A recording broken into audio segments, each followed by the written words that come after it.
संपूर्ण महाराष्ट्रातल्या राजकारण्यांना उधाण आणणारा एक प्रश्न तो म्हणजे दोन ठाकरे बंधू एकत्र येणार का? राज ठाकरे उद्धव ठाकरे एकत्र येणार का? कारण पुन्हा त्यांची भेटागाठी सुरू झाली। 2 महिना आधीच राज ठाकरे उद्धव ठाकरे एका लग्नात भेटले, आज पुन्हा एका लग्नात भेटले। म्हणजे काय संकेत आहेत? म्हणजे दोघं एकत्र येणार आहेत का? या सगळ्या विषयावर मला आज मित्रांनो तुम्हाला खरं ते सांगायचं आहे। म्हणजे नक्की हे एकत्र येऊ शकतात का भविष्यात, किंवा मग ही नाटकी फक्त दाखवण्यासाठी ह्या सगळ्या गोष्टी काय आहेत नक्की, याच्यावर तुमच्याशी आज बोलायचं आहे। पण मित्रांनो त्याआधी आपल्या महाराष्ट्र नवनिर्माण सेनेचे अध्यक्ष राजसाहेब ठाकरे यांनी येत्या 27 फेब्रुवारी रोजी शिवाजी पार्क येथे मराठी भाषा दिन हा जो त्यांचा दरवर्षीचा कार्यक्रम असतो मोठा तो पार पडणार आहे। तिकडे तुम्हीही या, मीही येणार आहे। नक्की मित्रांनो तिकडे भेटूयात। आणि आपण मराठी आहोत याचा एक अभिमान असणारा एक वर्षातून एकदा येणारा कार्यक्रम जो असतो तो तिकडे शिवाजी पार्क मध्ये असणार आहे। मित्रांनो नक्की त्याला हजेरी लावा। आता मित्रांनो दोन भाऊ एकत्र येणार का या प्रश्नाच्या आधी मला तुम्हाला एक गोष्ट सांगायची ती म्हणजे आपल्याला जर का माहित असेल तर सन्माननीय राजसाहेब ठाकरे यांनी 2 मुद्दे घेऊन पुढे आले होते। ते म्हणजे पहिला मुद्दा की ह्या महाराष्ट्रामध्ये जे उद्योगधंदे सुरू आहेत म्हणजे टाटा असतील किंवा मग अदानी असतील, अंबानी असतील, एअरटेल असतील, सगळ्या ज्या कंपन्या आहेत त्यांच्या ज्या बोलतात ना ह्या कॅबल्स आहेत त्या कॅबल्स ह्या जमिनीतून जात आहेत आणि त्या जमिनीतून जात आहेत त्याचा कर जो आहे तो मुंबई महानगरपालिका वसूल करत नाहीये। आता हे वसूल का करत नाही या संदर्भात देखील राजसाहेबांनी का अर्ज दिला, का पत्र दिलं त्या संदर्भात मला तुमच्याशी बोलायचं आहे। आणि दुसरा महत्त्वाचा मुद्दा म्हणजे राजसाहेबांनी मांडलाय तो म्हणजे म्युनिसिपालिटी हॉस्पिटल जे आहे तिथे परप्रांतीय लोकांची संख्या जास्त आहे, म्हणजे बाहेरच्या राज्यातून येणाऱ्या लोकांची संख्या जास्त आहे आणि अधिकाधिक लोकांचा लोड हा मुंबई महानगरपालिकेवर पडतोय आणि त्याच्यामुळे मग खर्चाचा जो बजेट आहे तो कुठेतरी जास्त वाढतोय आणि मग तो मुंबई महानगरपालिकेला ते एक बजेटला कुठेतरी धक्का बसतोय आणि ह्या बजेटचा आपण का म्हणजे लोड घ्यायचा ह्या सगळ्या प्रश्नांचं उत्तर राजसाहेबांनी मागितलं। आणि ह्याच्यामध्येच जर का ह्या ज्या अदानी अंबानी या सगळ्यांच्या ज्या कॅबली आहेत ज्या खाली जमिनीतून जात आहेत त्यांचा जर का नीट मुंबई महानगरपालिकेने कर वसूल केला तर आपल्या मुंबई महानगरपालिकेवरचा कर्ज जाईल। आता मित्रांनो काही गोष्ट आहे का हा कर घेतला जात नाही, हा कर यासाठी घेतला जात नाही की हा जो पैसा आहे जो तुम्ही अधिकृतरित्या नका देऊ पण अनधिकृतरित्या तुम्ही हाच पैसा जेव्हा येणाऱ्या निवडणुका असतात तेव्हा निवडणुकीच्या काळामध्ये हा काळा पैसा बाहेर काढा आणि मग तो काळा पैसा आम्हाला निवडणुकीला पुरवा असा यांचा डाव आहे का या संदर्भामध्ये मित्रांनो आता पुन्हा एकदा वाचा फोडलेली आहे राजसाहेबांनी।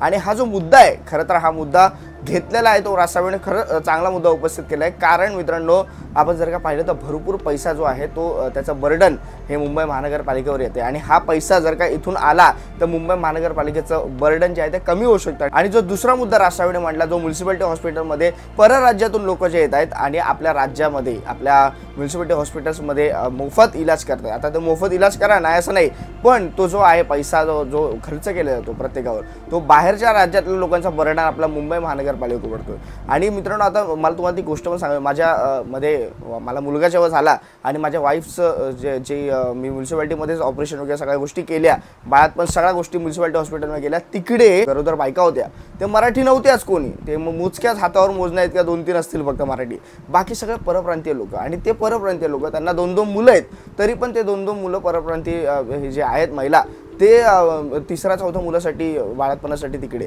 आणि ह्या सगळ्या गोष्टींचा आपण कधीच विचार करत नाही। आपण कधीही गेलो तर म्युनिसिपालिटी हॉस्पिटलमध्ये सुविधा सोयी तर नसतातच त्यात हे परप्रांतीय लोक तिकडे येऊन घाण करतात, म्युनिसिपालिटी हॉस्पिटल खराब करतात आणि या सगळ्या गोष्टींवर सरकार काहीच लक्ष देत नाही कारण सरकारला असं वाटतं हे आपले वोटर्स आहेत। आणि ह्या गोष्टीचा खरं मला असं वाटतं गांभीर्याने विचार केला पाहिजे। जे राजसाहेबांनी पाऊल उचललंय खरंच योग्य पाऊल आहे आणि त्या पावलाचा विचार नक्की महानगरपालिकेने केला पाहिजे। कारण आपण बोलतो ना की छोट्या गोष्टी या ज्या इकडून पैसे काढ तिकडून पैसे काढ या सगळ्या गोष्टीवर बरोबर लक्ष असतं पण ह्या ज्या गोष्टी आहेत ज्याच्यावर खर्च होतोय पैसा आणि विनाकारण पैसा खर्च होतोय या गोष्टींवर पण लक्ष दिलं पाहिजे असं मला वाटतं। आणि राजसाहेबांचा तो निर्णय खरंच माझा मुद्दा तो भरपूर दिवस झाला मी तो घेणार होतो की या म्युनिसिपालिटी हॉस्पिटलमध्ये भरपूर परप्रांतीय लोक येतात पण राजसाहेबांनी तो मुद्दा घेतला खरंच मला आनंद वाटला। त्या मुद्द्याला आता खरं तर मुंबई महानगरपालिकेने विचार केला पाहिजे आणि त्याच्यावर जे बाहेरचे परप्रांतीय लोक येतात त्यांच्याकडून एखादा एक कर वसूल केला पाहिजे जर का तुम्ही त्या हॉस्पिटलमध्ये तुमचं ट्रीटमेंट करता येतं ही गोष्ट झाली पाहिजे। आणि दुसरी जी गोष्ट आहे ती मुंबई महानगरपालिकेवर बर्डन येतोय हे जे बाकीचे अदानी असतील अंबानी असतील या सगळ्यांच्या जे एअरटेलच्या ज्या कॅबली आहेत ते ज्या जमिनी खालून जात आहेत त्यांचा कर हा तुम्ही अधिकृतरित्या वसूल केला पाहिजे ना की अनधिकृतरित्या। कारण तो अनधिकृतरित्या जर का कर वसूल केला तर निवडणुकीच्या काळामध्ये त्यांना पैसा तो वापरता येतोय का याच्यावर पण आपण सामान्य माणूस म्हणून विचार करणं गरजेचं आहे। आणि तो कर अधिकृतरित्या भरला जावा यासाठी आपण खरं सरकारला हे प्रश्न विचारणं आपण सामान्य माणूस म्हणून गरजेचं आहे मित्रांनो।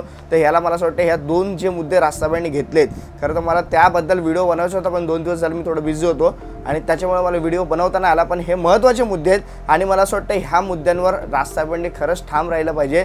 आणि मराठी लोकांनी, आपण महाराष्ट्रात राहतो, आपला मराठीचा इतिहास काय आहे प्रत्येक वेळेला मी सांगत आलो तुम्हाला। आज मराठी म्हणून आपण महाराष्ट्रात राहत असताना आपण मराठी भाषाच आपली बोलत नाही, या सगळ्या गोष्टी करत असताना बाहेर परप्रांतीयातून लोक येतात, आपली बोलतात ना मोफत सुविधा घेत आहेत, आपल्यावर बर्डन होतं आहे सगळ्या गोष्टीचं। ह्या गोष्टीचा खरं आपण विचार केला पाहिजे, कारण आपण 2-4 दिवस असेल तर ठीक आहे, आपण एखाद्याला आपल्या घरात ठेवू शकतो, पण कायमचं आपल्या घरात कोण राहणार असेल तर त्याला हकललं पाहिजे। दुसरी महत्त्वाची गोष्ट म्हणजे मित्रांनो, आपण जर का पाहतोय आता उदय सामंत असतील शिंदे गटाचे म्हणजे शिवसेनेचे, ते राजसाहेबांना भेटायला येत आहेत, कधी उद्धव ठाकरे आणि राजसाहेब एकत्र येत आहेत, म्हणजे गणित कळतच नाही येणाऱ्या महानगरपालिकेमध्ये कोणाबरोबर आपल्याला जायचं आहे किंवा कोणाबरोबर आपण जाणार आहे। शिवसेनेबरोबर कुठल्या जाणार आहे, एकनाथ शिंदे यांच्या शिवसेनेबरोबर जाणार आहे की उद्धव ठाकरे गटाबरोबर जाऊन 2 भाऊ एकत्र येणार आहेत, ह्या गोष्टी होणार आहेत, नक्की काय होणार आहे। कुठेतरी असं वाटतंय की येणाऱ्या काळामध्ये कोणाबरोबर तरी जाण्याची शक्यता आहे, पण नक्की कोणाबरोबर जाणार हे माहीत नाही। पण माझा अंदाज असा आहे मित्रांनो, येणाऱ्या महानगरपालिकेच्या निवडणुकीत कदाचित आपण एकटाच लढू, पण मित्रांनो निवडणूक झाल्याच्या नंतर जे काय असतील, जे आपल्याला कोणाबरोबर जायचं आहे त्या गोष्टी होतील। पण मला असं वाटतं, कारण प्रत्येक कार्यकर्ता, प्रत्येक पदाधिकारी आपापली बांधणी करत असतो। मी प्रत्येक वेळेला सांगत आलो की आपल्या आपल्या वॉर्डामध्ये बांधणी करत असतो आणि महानगरपालिकेची निवडणूक ही खरं तर सामान्य कार्यकर्त्याची असते आणि त्याच्यामुळे प्रत्येकजण तयारी करत असतो, प्रत्येक जो पक्ष जो असतो तो स्वतंत्र लढत असतो आणि त्याच्यामुळे मला वाटत नाही की येणाऱ्या काळामध्ये युती होईल किंवा आघाडी होईल। जर काही कुठल्या गोष्टी असेल पाठिंबा देण्याच्या वगैरे तर कुठेतरी त्या होऊ शकतात, पण ते लिगली कोणाबरोबर जाऊ मला असं वाटत नाही। आणि त्याच्यामुळे मित्रांनो मला असं वाटतं प्रत्येक मनसे कार्यकर्त्यांनी, पदाधिकाऱ्यांनी आपापल्या पद्धतीने काम करावं जोपर्यंत राजसाहेबांचा निर्णय घेत नाही। दुसरी गोष्ट ती महत्त्वाची मला तुम्हाला सांगायची की उद्धव ठाकरे आणि राज ठाकरे एकत्र येणार का? मित्रांनो मी तुम्हाला खरं सांगू का, ही गोष्ट कदापि होणार नाही आणि ही गोष्ट आता शक्यच नाही आहे। कारण मित्रांनो भरपूर अशा गोष्टी झालेल्या आहेत, त्याच्यामुळे महाराष्ट्र सैनिकांची, राजसाहेबांची आणि अमित साहेबांचं जे हृदय ते तुटलं गेलेलं आहे आणि त्याच्यामुळे मला असं वाटतं भरपूर प्रयत्न करून झाले, पण आता कुठेतरी तो प्रयत्न आता थांबलाच आहे आणि आता कुठेतरी शिवसेना म्हणजेच ही उभाटा गटाची शिवसेना ही कुठेतरी आता संपण्याच्या मार्गावर आहे आणि आत्ता परत 2 भाऊ एकत्र आले पाहिजे ह्या सगळ्या गोष्टी मला असं वाटतं नको व्हायला। कारण आत्ता कुठेतरी राज ठाकरे यांचा पक्ष, महाराष्ट्र नवनिर्माण सेना कुठेतरी एक बोलतात ना अपला जाते आणि कुठेतरी उद्धव ठाकरे यांचा शिवसेना गट हा जो आहे कुठेतरी आपण पाहतोय काँग्रेसच्या नादाला जेव्हापासून लागला आहे तेव्हापासून कुठेतरी खाली येताना दिसतोय आणि त्याच्याचमुळे महाराष्ट्र नवनिर्माण सेनेची दिशा आता वेगळी आहे आणि त्याच्यामुळे मला वाटत नाही की राजसाहेब परत भूमिका घेतील। कुठल्या तरी कार्यक्रमामध्ये भेटणं म्हणजे ती एक बोलतात युतीची चर्चा असू शकत नाही। त्याच्यामुळे मला असं वाटतं आपण कार्यकर्त्यांनी त्याच्यावर लक्ष देताना कामा नये, कारण मित्रांनो प्रत्येकजण भेटत असतो, प्रत्येकजण आपली महाराष्ट्र संस्कृती प्रत्येक कार्यक्रमात भेटणं आणि या सगळ्या गोष्टी होत असताना मीडिया जी असते ती हाईप करत असते गोष्टी।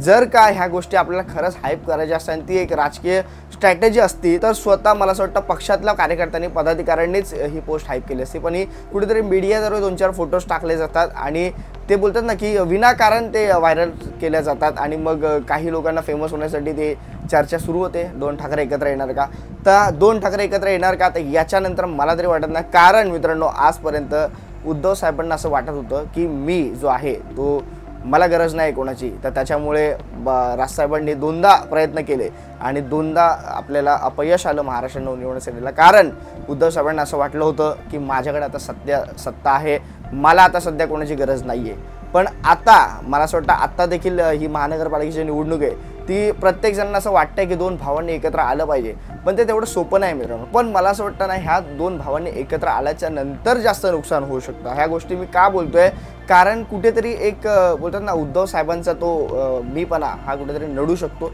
आणि त्याच्याचमुळे मित्रांनो राजसाहेब मला वाटत नाही एकत्र जातील आणि एकत्र गेल्या समजा गेलेच तरी तर कुठेतरी असं होणार की राजसाहेबांची जी पब्लिसिटी आहे ते ऑलरेडी लोकांच्या मनामध्ये बाळासाहेबांनंतर राजसाहेबांना लोक पाहतात आणि कुठेतरी मग ते उद्धव साहेबांना असं वाटू शकतं की मला कुठेतरी लोक विसरत आहेत का, किंवा मग शिवसेनेतले उभाटा गटातले लोक, काही लोक राजसाहेबांचे चाहते आहेत, ते आजही आपण पाहतो राजसाहेबांचे व्हिडिओज हे बाकीच्या पक्षातले नेते असतात त्यांना फक्त एक कारण पाहिजे असतं राजसाहेबांपर्यंत पोहोचण्यासाठी।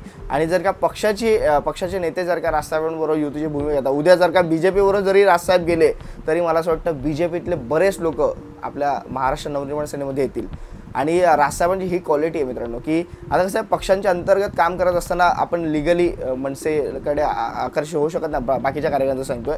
तर जो पक्ष मला असं वाटतं राजसाहेबांसोबत जाईल त्या पक्षातले कार्यकर्ते, नेते, पदाधिकारी मला असं वाटतं राजसाहेबांच्या पक्षामध्ये येण्यासाठी इच्छुक असतीलच. कारण आता लिगल नाही येऊ शकत, पण मित्रबंधू पक्ष झाल्याच्या नंतर कुठेतरी वाटणारच की मी जरी राजसाहेबांबरोबर गेलो, जरी महाराष्ट्र नवनिर्माण सेनेबरोबर गेलो तरी मला कोण काय बोलू शकत नाही, कारण मित्रपक्ष आहे. आणि राजसाहेबांसोबत काम करण्याचं प्रत्येक महाराष्ट्रातल्या नेत्याचं स्वप्न आहे, प्रत्येक महाराष्ट्रातला पदाधिकारी कार्यकर्त्यांचं स्वप्न आहे. कारण बाळासाहेबांचा वारसदार खरा असेल तर तो राजसाहेब ठाकरे.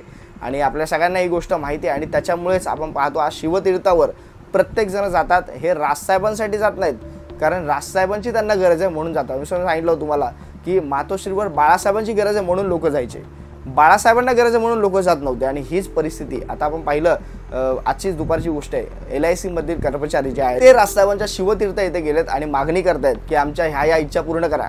आज मित्रांनो सरकार आहे, सगळ्या व्यवस्था आहेत, सगळ्या गोष्टी आहेत, पण आपल्या राजसाहेबांवर सामान्य लोकांचा विश्वास आहे. आज आपल्या राजसाहेबांवर प्रत्येकाचा विश्वास आहे आणि मला असं वाटतं हाच विश्वास येणाऱ्या महानगरपालिकेच्या निवडणुकीत राजसाहेबांना एक बोलतात ना विजयाकडे घेऊन जाणार आहे. आणि मला निश्चित वाटतं महाराष्ट्रातला मराठी माणूस आता एकवटला आहे आणि आता राजसाहेबांच्या सोबत असणार आहे. तुम्ही राजसाहेबांच्या सोबत असाल तर मला नक्की कमेंटमध्ये सांगा मित्रांनो. आणि जर का तुम्ही चॅनलवर नवीन असाल तर आपल्या चॅनलला सबस्क्राईब करा मित्रांनो, कारण 90% लोक फक्त आपल्या चॅनलचे व्हिडिओज पाहतात पण सबस्क्राईब नाही करत. आता माझ्यासारख्या मराठी यूट्यूबर्सला पाठिंबा देणं हे मला असं वाटतं मराठी ऑडियन्स, तुमच्यासारख्या मराठी ऑडियन्सकडूनच मी अपेक्षा करू शकतो. आणि तुम्ही माझ्यावर प्रेम करताय, आजपर्यंत करत आलात, आता पुढे हे करा. आणि एवढीच अपेक्षा मी तुमच्याकडून ठेवतो. आणि कमेंटमध्ये नक्की सांगा उद्धव ठाकरे, राज ठाकरे एकत्र आले पाहिजे का. तुर्तास सांगतो मित्रांनो, जय हिंद, जय महाराष्ट्र.